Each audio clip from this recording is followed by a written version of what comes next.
Hi guys, so in this video I'm going to be covering 4 really powerful Google Ads optimizations I use for my clients' ad accounts to drive them more conversions and ultimately get them more revenue. Now what's really cool about this is that it's part of a wider strategy I call the precision optimizations, because it's designed to improve performance in very specific areas of the ad account that will ultimately tie into delivering more conversions. Now, what I love about this as well is that these strategies apply to pretty much any industry, whether that's e-commerce or SaaS, or if you're a startup, the principles are going to remain the same. So it's definitely worth your time checking this video out if you're looking to take your Google Ads account to the next level. Now, the first optimization is using customization tags in your RSAs. Now, what do I mean by that? You can use dynamic keyword insertions, you can use location insertions, or you can use countdown insertions. What these are going to do is make your ad more relevant to your target audience, meaning they're more likely to click through with higher intent and more likely to purchase. Now, to give you an example on how you can use some of these customizations, if you are running a sale, let's say a Black Friday sale or any type of offer, you can use a location insertion to dynamically count down the days or the hours in your ad of when that sale is going to end. Now, what's really cool about this is that it's going to drive a level of urgency to your prospecting customers, right? So not only are they going to see their ad, but it's going to give them more incentive to click through and actually take action. So it's a really, really powerful optimization strategy I like to use where relevant. Now, same thing with location insertions, right? What this is going to do is customize the headline to the exact location that your user is searching from. So let's just say somebody is searching from New York and another person is searching from Chicago. What Google is going to do is adjust that headline to include that person's location in the ad copy itself. And again, you can see how this will make the ad far more tailored, far more personalized to that person, meaning they're more likely to click through and meaning they're more likely to become a customer.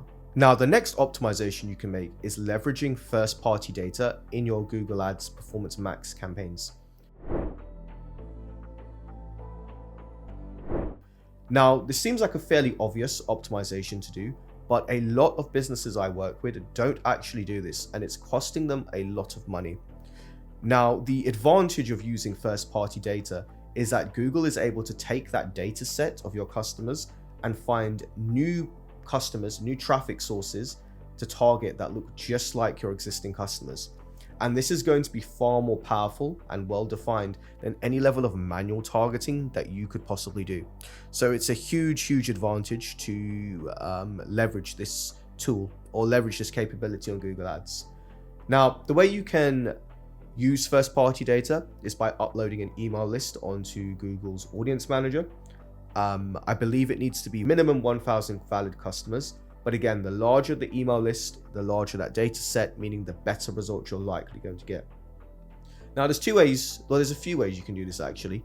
One is you can upload email lists and segment them by every single product category or service you run.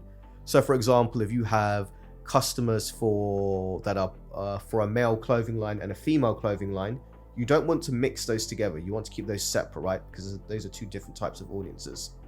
Same way if you're a SaaS business and you have different types of services that are standalone products within your business, you want to use separate email lists for each of those customer categories.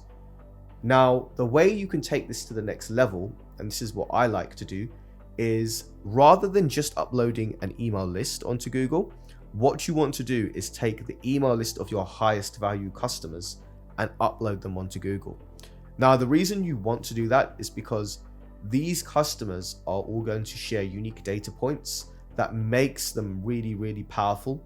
And by doing that, Google is not just going to target customers who look like your existing customers, it's going to target the most valuable people, the most valuable customers to your business, and then find new people just like that.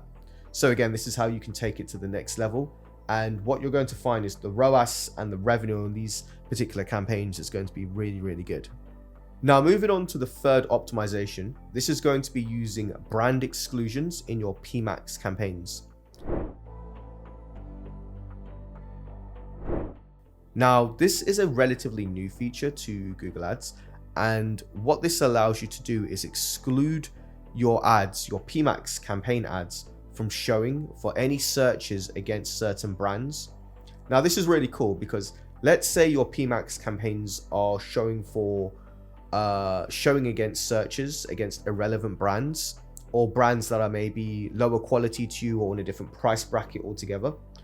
What brand exclusions will allow you to do is stop that from happening, right? So that's going to mean you are going to reduce wasted ad spend, and you're going to improve the quality of traffic that your ads are showing for. So this is something I would definitely play around with in your PMAX campaigns. I would look at the auction insights across your PMAX campaigns to see if you are currently bidding against other brands that are not relevant to you. And what you can do is just take those businesses, their URLs, plug them into your brand exclusions list, and just completely exclude them from your PMAX campaigns. And what you're going to notice is your cost per clicks are going to go down, your conversion rate's probably going to go up, and your conversions in general are probably going to improve as well. So it's a really cool optimization. I definitely recommend that you check it out. Now, the fourth optimization I have for you is leveraging YouTube ad campaigns to grow your brand search volume on Google. Now, this is a really cool strategy that I've used for multiple clients, and it's more of a longer term play, but it's very effective. Now, the way this works is that YouTube allows you to reach hundreds of thousands, if not millions of people relatively easily. And then as a result of getting that much exposure on YouTube, what's going to happen is your brand search volume is going to increase quite rapidly. And then in doing so, you're going to get a lot of new customers. And the way you can capture those customers is through your branded Google ad campaigns. So really, really cool strategy, and I would highly recommend you guys test it out.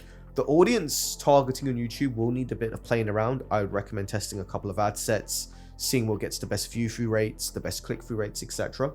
However, once you accumulate quite a decent volume of views from your YouTube ad campaigns, you'll notice that directly correlates to an increase in branded search volume going up on your Google search campaigns. And then as a result, that's also going to result in more sales, which will also be more long-term sales as well, because you're buying quite high quality customers if somebody's coming in for a branded search. So I would really, really recommend that you check that out. Cool. So thanks, guys. If there's any questions, please let me know. I would love to answer them. And thank you very much. Hey guys, super quick one. So if you're an e-commerce or SaaS business running Google Ads, feel free to book a free strategy session using the link in the description below, and we'll jump on a call and discuss how I can help you grow your Google Ads activity to get more customers in more detail. Thanks very much.